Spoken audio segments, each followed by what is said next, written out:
ফ্রান্সের নতুন ইমিগ্রেশন নীতি নিয়ে অনেকের মধ্যেই আতঙ্ক বিরাজ করছে, অনেকেই ভয়ের মধ্যে আছেন। আসলে জিনিসটি ভয়ের নয়, এটাকে আপনারা ডিল করতে হলে এর ভিতরের যে মেসেজটি আছে সেটিকে জানতে হবে। যদি এটা ভালো করে বুঝতে পারেন তাহলে আসলে ভয়ের কিছু নেই। যেটি ঘটেছে যে ফ্রান্সের স্বরাষ্ট্রমন্ত্রী যিনি ভনগোতাইও, তিনি একটি নতুন সার্কুলার পাঠিয়েছেন ফ্রান্সের সব প্রিফেকচারে, প্রিফেদেরকে অ্যাড্রেস করে একটি সার্কুলার পাঠিয়েছেন। সেই সার্কুলারে তিনি কিছু পরামর্শ দিয়েছেন প্রিফেদেরকে, প্রিফেকচারগুলোকে কিছু পরামর্শ দিয়েছেন ইমিগ্রেশন নীতির ব্যাপারে। এখন তার সার্কুলারে কি আছে? তার সার্কুলারে আছে যে আপনাদের ইন্টিগ্রেশনের যে প্রশ্নটি সেটি বেশি করে এসেছে যে যারা ফ্রান্সে বসবাস করছেন তারা যথেষ্ট ইন্টিগ্রেট হয়েছেন কিনা, ফ্রান্সের সোসাইটির সাথে নিজেদেরকে মানিয়ে নিয়েছেন কিনা, এই বিষয়টাকে বেশি গুরুত্ব দিয়ে দেখার জন্য বলা হয়েছে। পাশাপাশি যারা ফ্রান্সে প্রবেশের পর থেকে মোটামুটি 7 বছর থেকে ফ্রান্সে আছেন তাদেরকে মানে এক্সেপশনাল কেস হিসেবে তাদেরকে যাতে সিজুর দেয়া হয় সেই পরামর্শটি আছে। পাশাপাশি সেখানে ল্যাঙ্গুয়েজের একটা বিষয় আছে যে ফরাসি ভাষার উপরে গুরুত্ব দেওয়ার কথা বলা হয়েছে।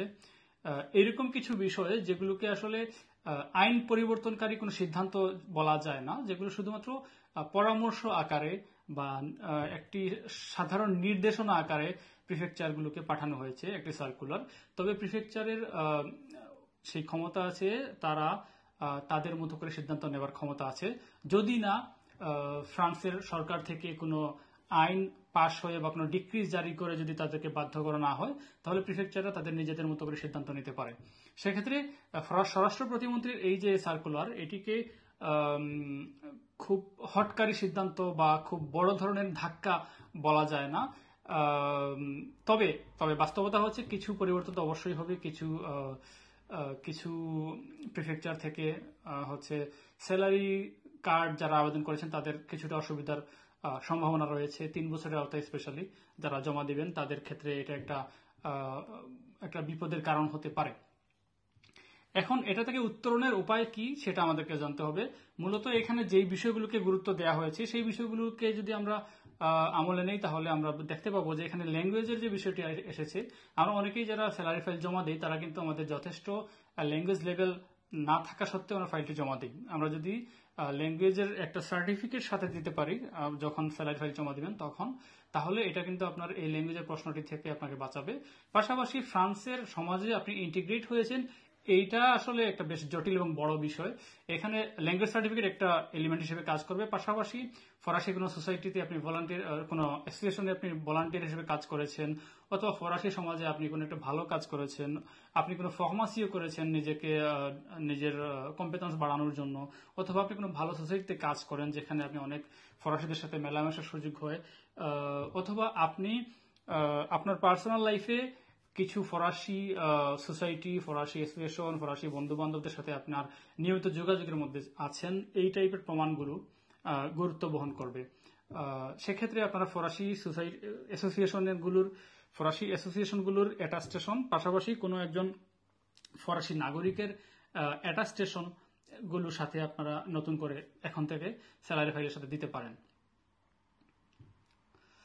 এখানে আরেকটি বিষয় বলা হয়েছে, যাদের বিরুদ্ধে সক্তি বা ওকিটিএফ আছে বা ইএফটিএফ আছে তাদেরকে বৈধ না করার পরামর্শ দেওয়া হয়েছে। তবে আসলে এটার বাইরে আমরা কেউই নই, যারা এখানে প্রথমে এসে অ্যাজাইলাম ডিমান্ড করেছে তারা কেউই কিন্তু এর বাইরে নয়। সুতরাং এটা একটা কনসার্নের বিষয় বটে। তবে আমার মনে হয় যারা 5 বছরের আওতায় জমা দিবেন বা 7 বছরের আওতায় জমা দিবেন তাদের ক্ষেত্রে এই প্রশ্নটা একটু শিথিল হতে পারে। 3 বছরের আওতায় জমা দেওয়ার পরে আগে অ্যাজাইলামের আবেদন বাতিল হওয়ার পরে যে শক্তি দিয়েছিল, এই শক্তি থাকার কারণে প্রিফেকচার থেকে 3 বছরের আওতায় জমা দেওয়া আবেদন রিজেক্ট করেছে।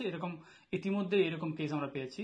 সুতরাং 3 বছরের আওতায় যারা জমা দেবেন তাদেরকে অবশ্যই মাথায় এটা রাখতে হবে যে আপনার ফাইলটি রিজেক্ট হওয়ার সম্ভাবনা অনেক বেশি থাকবে। এটা মাথায় রেখে আসলে সেই মেন্টাল প্রিপারেশন নিয়ে আসলে আপনাদেরকে আগাতে হবে।